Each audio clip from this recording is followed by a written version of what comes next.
December 17th, 1995. An Antonov AN-26 Latvian aircraft carrying Peter Bleach, Kim Peter Davis, a 5-member Latvian crew, and a still at large South African, Daya M. Anand, alias Deepak, flies into India from Karachi. The plane lands at Varanasi airport and refuels. The aircraft stays parked at Varanasi airport for over 7 hours while Devi, Deepak and the Latvian cargo handlers tie the crates containing weapons to cargo parachutes. Mysteriously, there is no move to seize the plane despite intelligence from Britain on 3 occasions of an imminent arms drop. The early hours of December 18th, the plane digresses from an approved flight path and drops its deadly cargo over Jalda in Purulia district. Strangely, the radar at a local Air Force base doesn't catch the straying plane. Some say the radar was switched off. The plane then rejoins the approved flight path and lands for refueling at what was then Calcutta Airport. Mysteriously, there is no move to seize it despite prior information.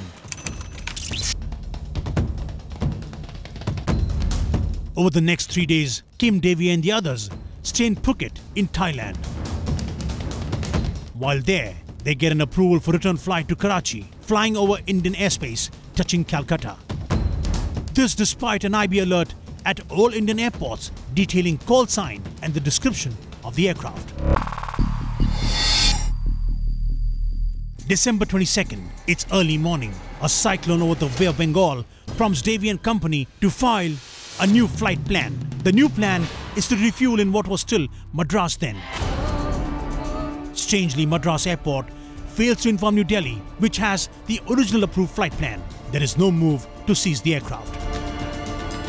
It's by chance that Sahar Airport ATC is alerted by the Air Force in New Delhi that a plane is flying over its territory without authorization. Fears of a collusion with an incoming aircraft prompts ATC Sahar to ask the AN-26B to land.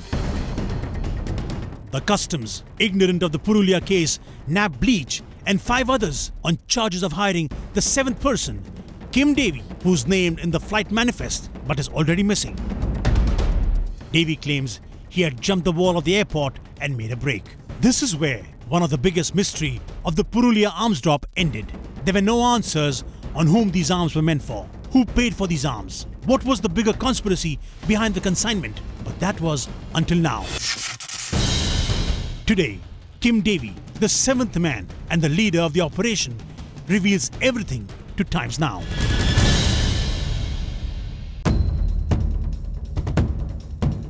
It's India's best-kept internal security secret. How did an AN-26 plane with a huge cache of arms fly into India via Karachi, with an ex-British intelligence official and a mysterious Dutch national with even more mysterious connections on board? How did the mysterious Kim Devi disappear from Mumbai and reappear in Copenhagen? But when the CBI felt that we had enough material to go to the Interpol, you see, because when an accused is in a different country, in another country, then it becomes it's a matter of having sufficient evidence and not making approaching the authorities on very weak grounds. Were the arms meant for the Hindu cult group, the Anand Margi, who had a running battle with Bengal's Marxist government? The arms are certainly meant for Bangladesh. The government of India knows it very well. The government of India should come and explain why they did all these things. Was this an attempt to dislodge the man in power in Kolkata who was looking like he was headed to be Prime Minister of India one day? Kim Devi has said today, or Peter Bleach, only confirms that this was not, this was a political game to destabilize the left front government.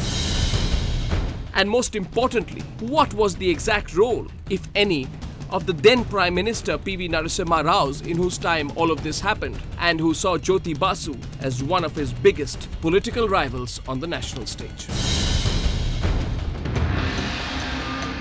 Now, for the first time ever, sensational disclosures by the two key men. Kim Davey and Peter Bleach reveal the full story.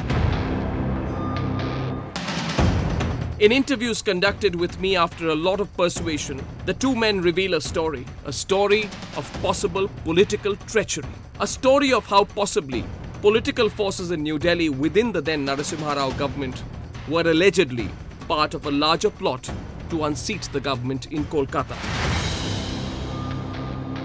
Till date, the biggest question remains how the plane carrying the arms entered India and carried out the operation without being tracked. It's a question raised even in London, but for some reason ignored in India.